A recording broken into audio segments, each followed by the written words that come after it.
L'accordo riguarda il reclutamento straordinario dell'Agenzia che la Giunta regionale ha approvato la settimana scorsa in ordine ai criteri di assunzione.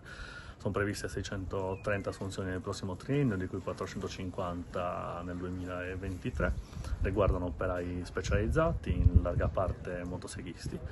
Abbiamo deciso come Giunta regionale di utilizzare due criteri, quello dell'ISEE, che insomma, è previsto generalmente per le procedure di reclutamento attraverso ASPAL, e quello dell'età anagrafica.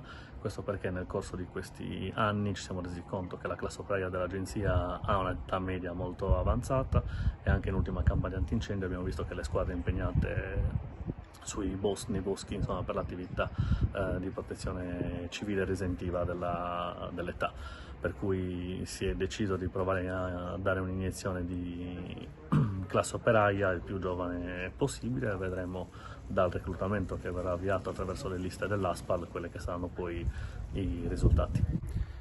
Chiaramente è una grossa opportunità, anche perché sono sarà del personale già qualificato e specializzato che potrà essere impiegato direttamente nell'attività dell'Agenzia.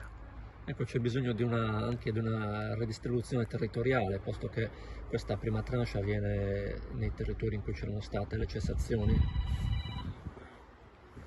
Si concretizza finalmente l'idea che abbiamo avuto già diversi anni fa di sostituire tutte quelle persone che sono andate in pensione e che necessitano nei cantieri di Forestas. Quindi oggi si concretizza un primo passo, ma il piano assunzionale prevede nel corso del triennio e anche successivamente l'integrazione di nuovo personale.